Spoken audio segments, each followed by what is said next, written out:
ದೇವನಕೋಟೆ ತಾಲೂಕಿನ ಎನ್ನಬೇಗೂರು ಗ್ರಾಮ ಪಂಚಾಯಿತಿಗೆ ಒಳಪಡುವ ಜಕ್ಕಳ್ಳಿ ಸರ್ಕಾರಿ ಗಿರಿಜನ ಆಶ್ರಮ ಶಾಲೆ ಪರಿಸ್ಥಿತಿ ತೀರಾ ಹದಗೆಟ್ಟಿದ್ದು ಶೌಚಾಲಯ, ಸ್ನಾನದ ಗೃಹ, ಮಲಗುವ ಹಾಸಿಗೆ, ದಿಂಬು ಎಲ್ಲವೂ ಹಾಳಾಗಿ ಹೋಗಿದೆ.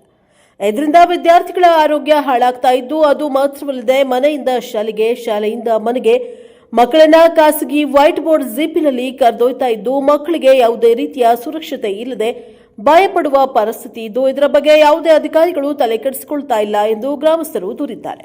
ಬ್ಯೂರೋ ರಿಪೋರ್ಟ್ ಹರೀಶ್ ಪ್ರಾಜಾಪವ ಟಿವಿ, ಹೆಗ್ಗಡ ದೇವನಕೋಟೆ. ಆಶ್ರಮ ಶಾಲೆಯ ಹಾಸ್ಟೆಲ್ ಪರಿಸ್ಥಿತಿ ಬಗ್ಗೆ ವಿಡಿಯೋ ಮಾಡ್ತಾ ಇದ್ದೀನಿ. ಸಾರ್ವಜನಿಕ ಅಧಿಕಾರಿಗಳು ಇದರ ಬಗ್ಗೆ ಕ್ರಮ ಕೈಗೊಳ್ಳಬೇಕು. ನೀರಿನ ವ್ಯವಸ್ಥೆ ಎಲ್ಲ ಚೆನ್ನಾಗಿದೆಯಾ?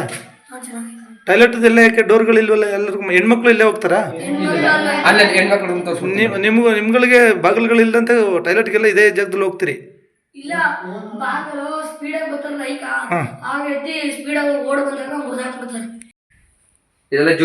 ಮಕ್ಕಳು ಮಲಿಕೊಳ್ತಕ್ಕಂತ ಹಾಸಿಗೆಗಳ ಪರಿಸ್ಥಿತಿ ನೋಡಿ ಹೇಗಾಗಿದೆ. ಅದೆಲ್ಲ ಮಕ್ಳು ಇರ್ದಾಕಿರೋದಂತ ಹೇಳಿ ನಮಗೆ ಮಕ್ಳು ಅರ್ಧಾಕಿದಾರ ಅನ್ನೋದು ಬ್ಯಾಡ್ಕಾಗಿಲ್ಲಪ್ಪ. ನೀವು ಹೇಳ್ಕೊಳ್ಳಿ, ಅವ್ರು ಬಂದು ಸಂಬಂಧಪಟ್ಟವ್ರು ಬರ್ತಾರಲ್ಲ ಅವಾಗ ಹೇಳ್ಕೊಳ್ಳಿ. ಮಕ್ಳು ಅರ್ಧಾಕಿದಾರೋ, ಎಲಿ ಯಜ್ಞಗಳು ಅರ್ದಿದಾವೋ?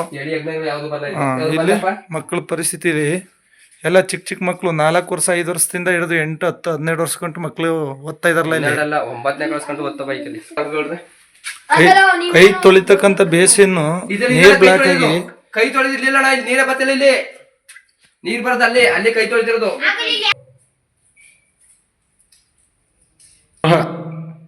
ಎಲ್ಲ ಮೆಚೂರ್ಡ್ ಆಗಿರೋಂಥವ್ರು ಇದ್ದಾರೆ, ಸಣ್ಣ ಮಕ್ಕಳು ಇದ್ದಾರೆ ನೋಡಿ. ಹೆಣ್ಮಕ್ಳು ಸ್ನಾನಗೃಹದಲ್ಲಿ ಡೋರೇ ಇಲ್ಲ.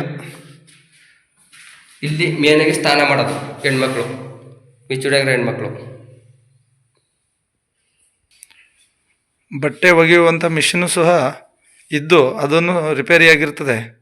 ಕೆಟ್ಟೋಗಿ ನಿಂತಿದ್ದು ರಿಪೇರಿ ಮಾಡಿದಂಥ ಪರಿಸ್ಥಿತಿನಲ್ಲಿದೆ. ಮಕ್ಕಳು ಕೈಯಲ್ಲೇ ಒಕ್ಕೋಬೇಕು, ಬಟ್ಟೆ ಒಣಸ್ಕೊಳ್ತಕ್ಕಂಥದ್ದು ಬಿಸಿಲಲ್ಲಿ ಹಾಕೋಬೇಕು. ಮಳೆ ಇದ್ದರೂ ಅಷ್ಟೇ, ಚಳಿ ಇದ್ದರೂ ಅಷ್ಟೇ. ಈ ಪರಿಸ್ಥಿತಿ ಆಗಿದೆ ನೋಡಿ ಜಕ್ಕಳ್ಳಿ ವಾಲ್ಮೀಕಿ ಆಶ್ರಮ ಶಾಲೆ.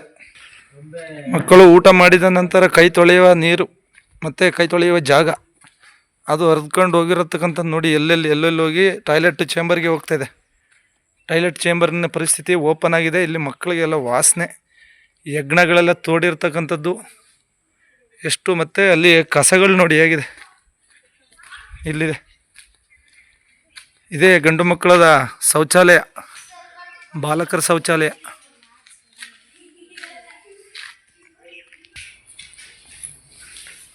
ಯಾರೋ ಹೊರಗಡೆ ಬಂದಿರೋರು? ಯಾರು ನೀವು ಸ್ಕೂಲ್ ಸ್ಟೂಡೆಂಟ್ ಇಲ್ಲಿ?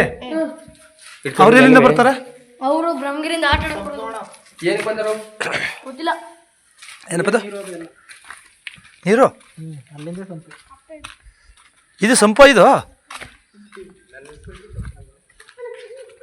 ಇದು ಸಂಪು? ಬಿಡು ಈ ಕಡೆ ಬರ್ರಿ. ಕುಡಿಯೋದು ನೀರದೆಲ್ಲ ಇದೆಯಾ? ಒಂದು ನಿಮಿಷ.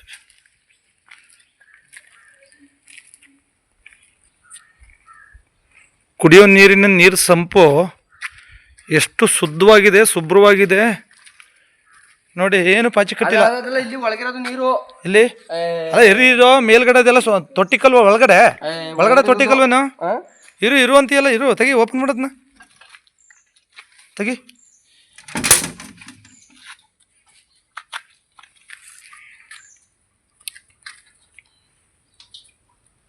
ಫುಲ್ ಪಾಚಿ ಕಟ್ಕೊಂಡು ಒಳಗಡೆ ಎಲ್ಲ ಮರಳು ಎಲ್ಲ ಕಡ್ಡಿ ಕಸ ಎಲ್ಲ ತುಂಬಿದ್ಯಲ್ಲಪ್ಪ.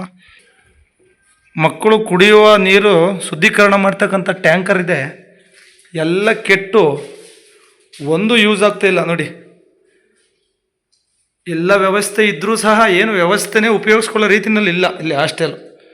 ಇವರು ಮೇಡಮು ತಿಂಗಳಿಗೊಂದು ಸರಿ 15 ದಿವಸಕ್ಕೊಂದು ಸರಿ ಬಂದರೆ ಇಲ್ಲಿ ಮಕ್ಕಳನ್ನ ಯಾವ ರೀತಿ ಅವ್ರಿಗೆ ಪೋಷಣೆ ಪಾಲನೆ ಮಾಡ್ತಾರೆ? ಒಬ್ಬೊಬ್ರಿಗೆ 5, 6 ಹಾಸ್ಟೆಲ್ ನಿರ್ವಹಣೆ ಕೊಡ್ತಿರಲ್ಲ ಸರ್. ನಿಮಗೇನು ಗೊತ್ತಾಗೋದು ಬೇಡ ಸ್ವಲ್ಪನೂ? 100, 150 ಮಕ್ಕಳು ಓದೋಂಥ ಮಕ್ಕಳಿಗೆ ಒಂದು ಕುಡಿಯೋ ನೀರನ್ನ ಶುದ್ಧ ಮಾಡ್ಕೊಳ್ಳತಕ್ಕಂಥ ಘಟಕನ ರೆಡಿ ಮಾಡೋಕ್ಕಾಗಲಿಲ್ಲ ಅಂದಮೇಲೆ ನೀವು ಯಾವ ಅಧಿಕಾರಿಗಳು ಹೇಳಿ? ಮತ್ತೆ